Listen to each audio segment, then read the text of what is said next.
les membres de Free et on espère que tout va démarrer quand le livre va venir. Mais déjà, c'était important de l'avoir à la médiathèque d'Argelès parce que beaucoup de personnes l'ont vu. Il y a eu des séminaires, donc on leur a imposé la retirade parce qu'ils se levaient et ils venaient voir. Et c'est vrai qu'il y a beaucoup d'activités, il y a des projections. C'est un lieu de culture et de savoir, une médiathèque, donc c'est normal qu'elle soit là. Je pense aussi, en tant que présidente, parce que cette exposition a eu beaucoup de curiosité lors des journées de février dans l'espace Jean Carrère.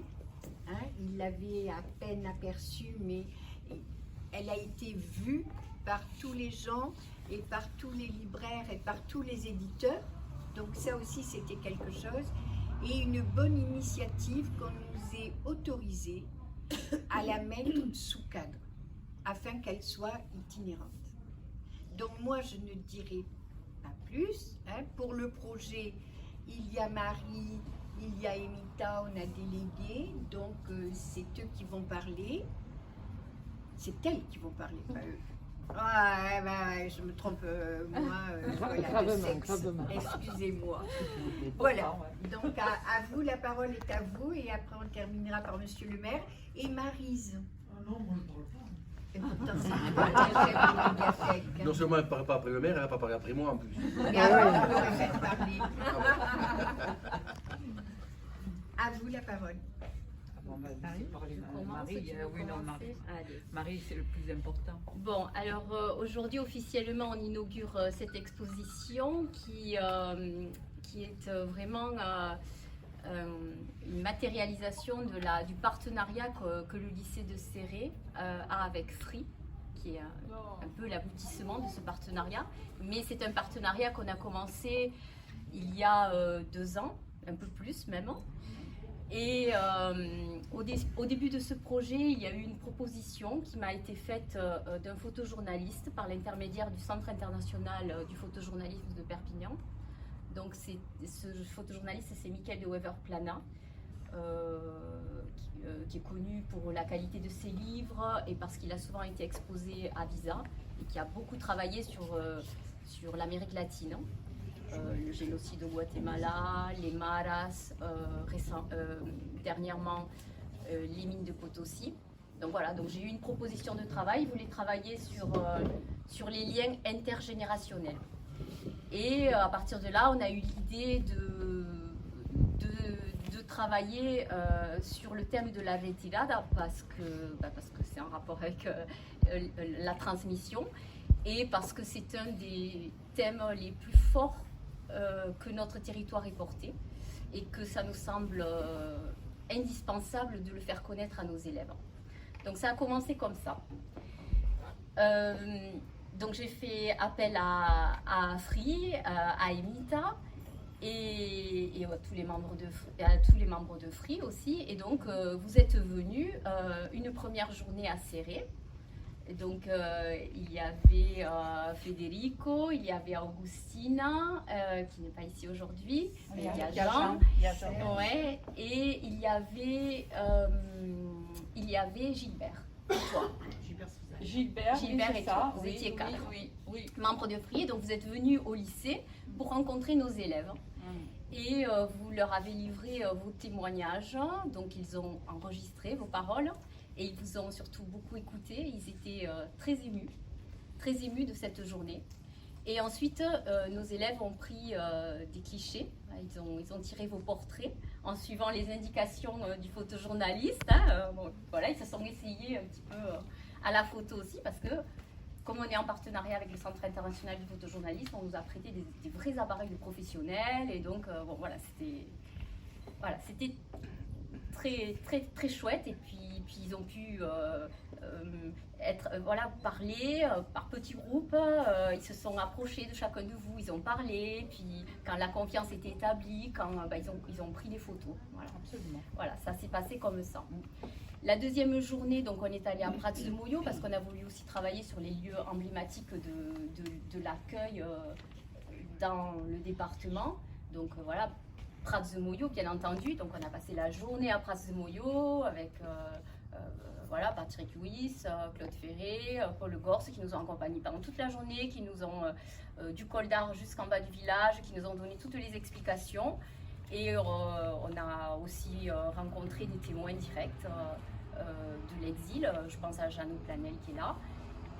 Voilà, qui nous ont livré leurs témoignages, qu'on a enregistrés, etc. On a pris aussi toutes ces photos que vous voyez, hein, c'est les élèves qui les ont pris, hein, sous la direction de Mickaël.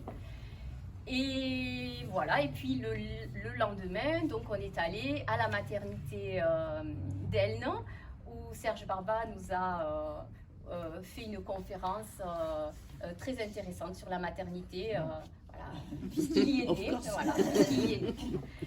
Et ensuite, on est allé au Centre Espagnol, qui avait accueilli aussi, qui est aussi un lieu emblématique de l'accueil, hein, des enfants, puisqu'il a accueilli environ 600 enfants. Je n'ai pas les chiffres exacts, désolé, je ne me souviens plus, mais voilà, en pension complète. Voilà, donc ça c'était pour la première année. La deuxième année, l'année dernière, donc on a poursuivi ce travail, on est revenu à Argelès, vous étiez là encore, Free était là encore, et vous nous avez donné des explications sur le camp d'Argelès. Et ensuite on s'est rendu au cimetière des Espagnols pour rendre hommage à ces réfugiés voilà, qui ont péri dans ce camp. Voilà comment ça s'est passé. Ensuite, alors on avait un matériau très riche, hein, parce qu'on avait les enregistrements et on avait d'innombrables photos. Donc on a fait plusieurs ateliers. Un atelier dans lequel les élèves ont travaillé les témoignages donc ils les ont retranscrits. Ensuite, selon la méthode du photojournaliste qu'ils ont appliquée, ils ont rendu l'essence du témoignage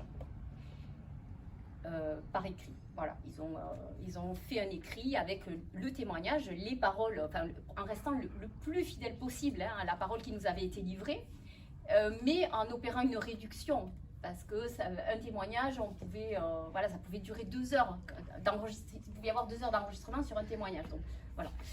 Et ensuite, voilà. Et ensuite, il y avait un autre atelier qui s'occupait de l'editing, ce qu'on appelle l'editing, c'est-à-dire la narration photographique pour une exposition. Donc, qu'est-ce qu'on met d'abord, comment on s'y prend, comment on choisit les légendes, qu'est-ce qu'on prend dans les témoignages pour faire la légende. Bon, ça nous a pris une semaine, hein, tout ça, avec deux ateliers. Voilà. Et en tout, sur les 2 ans, 60 élèves ont été impliqués. C'est énorme. Bon, là, je vous brosse les lignes générales, hein. Je ne vous brosse pas le détail, même si ça semble être du détail. Et un autre, voilà, donc un atelier pour les expos, parce qu'il y a eu 7 expos, mais il y en a eu une aussi au mois de juillet sur bâche géante, 2 mètres sur 1 mètre, 40 bâches dans la cour du lycée. Et maintenant, celle-ci, qui est vouée à être une expo itinérante, et plus classique, sous cadre, mais pour être itinérante, il faut qu'elle soit comme ça. C'est plus compliqué, enfin le format sous bâche c'est très particulier, c'est très beau, mais c'est particulier quand même. Voilà. Elle est belle, mais elle est difficilement exploitable. Ouais. Elle est plus saisissante. Ah, c'est sûr. Parce que c'est un format, voilà, actuellement elle est au lycée encore, Ah, hein. Elle est dans la cour. Elle est magnifique. Hein. Ouais. Et donc en fait, même les élèves qui n'ont pas participé au projet cette année, moi j'ai pris avec toutes mes classes plusieurs heures, 4-5 heures, et j'ai travaillé à partir de l'exposition. C'est-à-dire que c'est pas fini, quoi. C'est pas 60, il y a 60 élèves qui ont participé, mais là il y a encore plus d'élèves qui travaillent dessus. Voilà. Et ensuite, il y a eu, voilà, on a travaillé sur la maquette du livre. Bon, ça c'était difficile vraiment, sur la maquette du livre. Et bon, là, Mickaël, il nous a, c'est quand même lui qui est l'artiste là-dedans, hein, qui a offert un écrin magnifique hein, à tous ces témoignages et à toutes ces histoires. Et voilà, donc moi je suis très très fière de ce projet, de tout ça, parce que j'imaginais pas en fait que ça allait aboutir à 3 productions, à quelque chose d'aussi riche hein, et d'aussi, voilà, vraiment j'imaginais pas. Au départ c'était juste un projet, voilà, un petit projet, et puis on savait pas. Hein, et puis bon, en fait je crois que c'est le thème, c'est les personnes qui sont impliquées qui font que on s'implique et que au final, voilà, ça donne quelque chose de pas trop mal. Pas trop mal, je crois. Oui, Non. Après, voilà. Bon, et bon, j'ai beaucoup travaillé en partenariat avec Evita sur ce projet. Alors, Serge nous a écrit la préface du livre quand même, voilà, ça je dois le dire, on le remercie vraiment parce qu'elle est très émouvante, la préface qu'il a rédigée. Puis bon, au lycée évidemment, je remercie Madame Costa-Seca qui a cru en ce projet, qui nous a donné carte blanche pour tout, hein, voilà. Et mes collègues, Rose-Marie Foury, qui me fait toujours un retour sur les écrits, qui est hyper impliquée, présente, fiable, et Maxime Escriva. Voilà, voilà. Et bon, bien sûr, Mickaël, parce que sans lui, bah, ça existerait pas comme ça, en fait, on va dire. Peut-être autrement, voilà. Voilà, et puis à nous quatre, on veut remercier toutes les personnes qui se sont impliquées d'une manière ou d'une autre dans le projet. Voilà, et par-dessus tout, les témoins, enfin, les personnes qui ont transmis ces témoignages à nos élèves. Je ne sais pas si j'ai oublié quelque chose d'important. Je remercie Free, bien sûr. Mais vous l'avez compris. nous l'espérons. Nous l'espérons. Bon. Et puis les élèves, parce que Ah, finalement, les élèves, les élèves ont quand même, apparemment, Oui, c'est ce la que tu base. dis, Oui. ils ont bien suivi, ils ont bien adhéré à ce projet. Ben, on a essayé de les faire participer à toutes les phases du Oui. projet. Après, c'est vrai que quand on regarde, bon, c'est un projet qui est proche d'un projet de professionnel. Oui. C'est-à-dire que, voilà, vraiment, nous, on a beaucoup donné aussi, mais on les a impliqués dans tout. Hein. Parce que Ils ont moi, je bossé. vois les photos Ouais. qu'ils ont fait sur la plage, là, c'était super sympa. Ouais. Hein, Ouais. Ils ont fait plus de... Ah oui, mais c'est quand même de Ben rappel. oui, ouais, oui, ouais. oui, ils nous ont fait des photos Ouais. comme Ben, ça. il y avait toujours Mickaël aussi Ouais. qui les Oui, guidait. Ah hein. oui, oui, toujours. Ouais. Mais eux, ils étaient Ah oui, oui, ils adoraient prendre des photos. Après, sur les textes, voilà, c'était un peu plus laborieux le Ah oui, travail. d'accord. Mais en fait, pour un témoignage, un élève il va mettre 6 heures pour faire la réduction. Il va me faire un retour. Moi, je vais mettre autant pour lui faire un retour parce que il y a des ajustements. Pas mal. Important Oui. pour la lecture d'une exposition et la compréhension. Donc, Marie, il y a ici présent des élus de la Manère D'accord. pour qu'ils aient, et ils ont apporté une invitation pour le lundi de Pâques, pour passer dans les pas de Joseph Bartoli. Mhm. Et ce passage comme ça d'un col, c'est pas le col d'Arles, mais c'est le col de Malrems. Mhm. Hein, et donc, ça veut dire l'implication de chaque village qui a accueilli ces réfugiés espagnols. Nous, ça nous fait chaud au cœur qu'il y ait des plaques, qu'il y ait une mémoire qui continue et une transmission de mémoire. Voilà, donc je voulais te signaler leur présence. D'accord. Gisèle et Madame le maire, D'accord. la mairesse de la Manère, vous discuterez après ensemble. D'accord.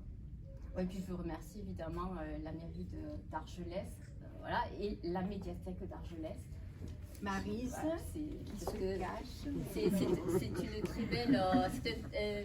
une très belle salle d'exposition que vous avez dans une médiathèque, franchement. Oui, c'est On vrai. a, voilà. Et merci pour les encadrements. Oui, aussi, Oui, c'est les vrai. encadrements C'est de vrai. la mairie. Nous sommes à point nommé parce que Sonia les avait fait acheter à une époque pour une expo de Visa. C'est parce qu'à l'époque, il y avait Visa pour l'image. On s'est dit qu'il faut avoir dans leur format professionnel pour pouvoir exposer aussi les gens de Visa, quoi. Donc ils sont là à votre Et disposition. ça fait longtemps qu'ils existent finalement, ces cas. À l'inauguration. Mais ils vieillissent Voilà, pas. ils dormaient un peu et finalement, On les a réveillés. c'est important de les réveiller. Ah non, ils sont tout le temps utilisés. Hein. La médiathèque, ils l'utilisent tout le temps pour les expos. Hein. Voilà, et ben on va passer la parole à Monsieur le maire, mais Monsieur le maire d'Argelès-sur-Mer, président de la communauté des communes, donc des médiathèques. Ah oui, c'est vrai. Bien écoutez, Parce que les cadres doivent partir, donc j'explique comment on les... écoutez, je suis très... Je suis fier évidemment, mais touché aussi de ce que je vois, que je sens aujourd'hui ici, parce que je sens un bonheur simple de quelqu'un qui a travaillé à une belle œuvre et qui aboutit aujourd'hui ici par une première exposition. Je crois deviner un peu la fierté que vous ressentez, vous avez tout à fait raison. Je veux, avant de continuer quand même, remercier tous les élus de la manière qu'ils ont rendu visite. Bienvenue à Argelès-sur-Mer. Je veux remercier les élus qui viennent ici pour assister à ce vernissage, en quelque sorte. Vous voyez, on n'est pas très nombreux, il faut l'admettre, mais les élus que je représente ne viennent pas parce qu'il y a du monde, ils viennent parce que c'est intéressant. Et donc je remercie les élus qui m'ont suivi pour leur présence aujourd'hui ici. Alors, je suis fier, et bon, d'abord pour le bonheur que vous ressentez et que vous transmettez, mais je suis aussi très heureux de ce que je vois dans ce qui est exposé. D'abord, la qualité d'exposition, je ne suis pas même d'en juger, mais bon, ça me plaît. Tout simplement, je n'irai pas plus loin que ça. Mais je sens quelque chose qui me touche, c'est que le Haut-Val-Ispire et le lycée de Céré, qui me sont tous deux très chers à mon cœur, sont bien présents et ça me touche particulièrement. Je veux dire que, en tant qu'enseignant moi-même, je sais le bonheur que vous pouvez vivre aujourd'hui et je sais ce qu'a pu être le parcours de cette exposition depuis le début jusqu'à aujourd'hui. Quel investissement, quel enthousiasme il y a pu y avoir, parfois quelques colères sûrement, quelques déceptions, puis ça repart et ça reprend et puis on arrive à aujourd'hui en ayant travaillé avec des élèves que l'on sait avoir sensibilisés à une très noble cause et certainement très méconnue par eux, puisque je pense que avant le lycée, jamais ou alors par accident, quelquefois ils ont pu entendre parler de cette période terrible qui était la retirade. Sinon, je sais que les élèves jusqu'au lycée passent à côté totalement de la connaissance de l'existence de cette période. Donc vous avez travaillé sur une matière en quelque sorte historique qui touche à beaucoup de domaines, d'abord au domaine de la culture, de l'enseignement, puisque voilà une période qui sûrement ils ont découverte, mais une matière qui touche beaucoup à l'humain. On est vraiment dans l'humain, à fond dans l'humain, à fond dans la souffrance, à fond dans les témoignages de ceux qui ont, de près ou de loin, ont vécu un peu ou sont le trait d'union de cette période terrible. Vous avez travaillé avec vos élèves là-dessus. Et je crois que c'est un travail pour un enseignant qui est très important et qui doit beaucoup vous satisfaire, en tous les cas, satisfaire cette envie d'apporter à vos élèves ce que vous sentez qu'il faut apporter. Et donc, je mesure ce que vous avez vécu en tant qu'enseignant, mais ce qui va rester de cette exposition, c'est sûrement des élèves, des adultes, des futurs adultes, qui vont voir au travers de ce qu'ils ont vécu, de cette matière qu'ils ont travaillé, qui vont voir et qui voient ce qui se passe aujourd'hui avec une acuité tout à fait particulière. Je suis sûr que le regard qu'ils portent sur ce qui se passe aujourd'hui est un peu différent de celui que portent des élèves de leur âge sur les réfugiés ou les déplacés ukrainiens, comme on appelle aujourd'hui. Et je voudrais aussi que non seulement ils aient ce regard différent, une acuité importante sur le drame que vivent les populations comme les vivent aujourd'hui les Ukrainiens, mais qu'ils pensent aussi que l'avenir aussi, qu'à l'avenir aussi, ils aient cette vision, cette compréhension de ce qui se passe. Moi, je peux vous dire que j'étais, il n'y a pas très longtemps, en préfecture de Perpignan, avec tous les maires, enfin, les principaux maires et présidents de comité de commune, le préfet, les instances dirigeantes du département, pour nous organiser, savoir comment on pouvait faire pour accueillir les Ukrainiens qui partaient en masse de leur pays à cause de la guerre. Et on a senti un très bel élan d'enthousiasme autour de cette volonté d'accueillir, d'apporter de l'aide, Mais moi, je m'en suis ouvert, j'étais extrêmement contrarié, non pas parce que cet élan d'enthousiasme pour l'accueil de ces malheureux Ukrainiens me contrariait, mais parce qu'on n'avait pas eu le même comportement quelques mois auparavant. T'as raison. Et je l'ai exprimé, et je suis certain que ce que les élèves ont vécu aujourd'hui avec vous, c'est quelque chose qui va leur permettre de comprendre qu'il n'y a pas de distinction entre les hommes. Il n'y a pas de distinction. Il n'y a pas de discrimination à avoir. Oui. Les Ukrainiens, ce sont des hommes et des femmes comme l'étaient les Syriens, comme le seront demain peut-être d'autres populations. Et espérons au moins que ce qui se passe aujourd'hui soit un élément important de compréhension pour la totalité de la population qui au moins une fois aura montré un enthousiasme à accueillir des réfugiés. Peut-être que ça leur servira de leçon pour la prochaine fois. En tous les cas, vous travaillez à ça avec vos élèves. Je vous en félicite et je vous remercie en tant qu'enseignant et en tant que maire. Pedro est là-bas, mon ami Pedro est là-bas. Je voudrais quand même le saluer. Je voudrais saluer Pedro parce que il est quand même une cheville ouvrière de ce qui se passe aujourd'hui, puisque toutes les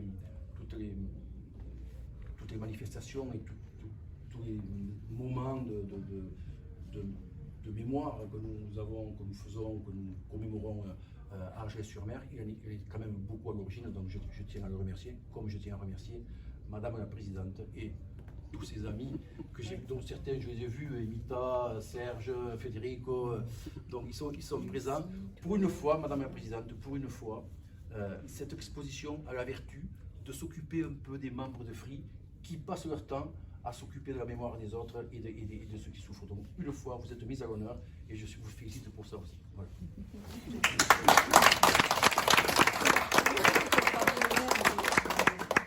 Ça me plaît de contrarier le maire, alors je veux dire un mot derrière lui. C'est toi qui auras le dernier mot.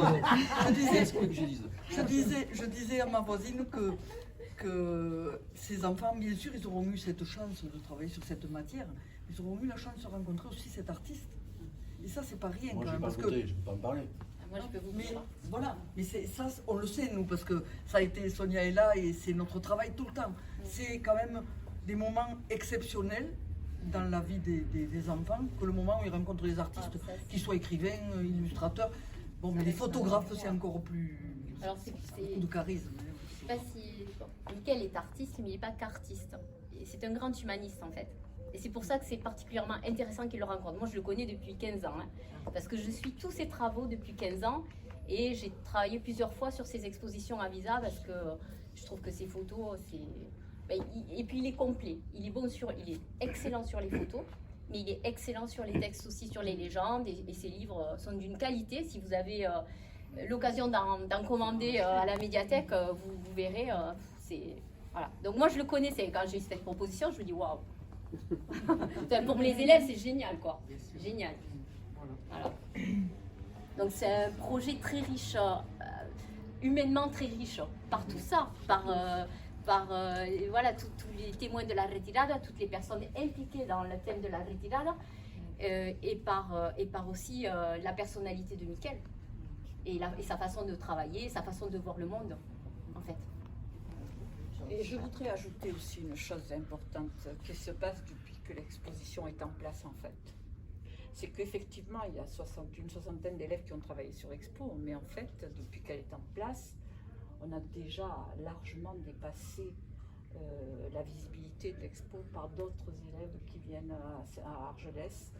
Toutes les semaines, on a énormément de monde, de classes qui arrivent de partout. Et qui, évidemment, quand c'est possible, on les amène automatiquement voir cette expo. Ils font ensuite tous les autres lieux de mémoire, mais on les amène voir l'expo. Donc, ça va dépasser largement. Tes élèves ont travaillé dessus, c'est une chose, voilà, mais il y a énormément d'autres élèves qui vont la voir. Et elle va tourner, parce qu'elle demande déjà beaucoup. Donc elle va tourner effectivement. Parce que pour moi ce qui est important, c'est que c'est vrai que tes élèves ont travaillé sur plusieurs axes. L'axe historique, l'axe photographique, artistique, sur voilà, linguistique, ils ont traduit. La pratique des langues. Donc c'est vrai que c'est bien, c'est très très bien, parce que faire travailler des élèves sur autant d'axes, c'est bien, c'est remarquable. Mais qu'elle soit vue un maximum, c'est aussi très bien. Ah oui. Voilà. Parce qu'elle est très belle cette expo. Et franchement, bravo. bravo à l'équipe qui l'a mis en place. Elle est très belle. Et donc, elle mérite d'être vue. Et puis, ça peut donner des envies à d'autres profs et à d'autres élèves de travailler sur un axe, sur un autre, à partir de cette expo. Donc, en fait, elle va faire beaucoup de chemin, quoi. Voilà. Eh bien, je suis très content parce qu'il n'y a pas que mon épouse qui apparaît après moi. C'est pas Et moi aussi, Bah alors, je voudrais rajouter une quelque petite chose. Je voudrais rajouter aussi quelque chose, que grâce à José, on a un site internet et là, elle va pouvoir encore voyager grâce au site internet. Voilà. Donc, remercions aussi José. Ça va très vite, Pour anecdote, le jeudi 24 mars, nous avons eu plus de 200 Ouais. élèves au monolithe. Sur la plage. Les classes qui étaient prévues et les classes qui arrivaient sans être prévues mais qui venaient voir l'exposition sur la plage. Ah oui, parce que l'expo sur la plage, elle a- Voilà, elle est les sucée, ouais. photos Ouais, c'est super. permettent de faire passer Ouais, c'est super. des émotions, des Tu l'as tas pas vu? de choses. Si, je l'ai vu. Si, Ouais. voilà. Et donc, plus de 200 élèves.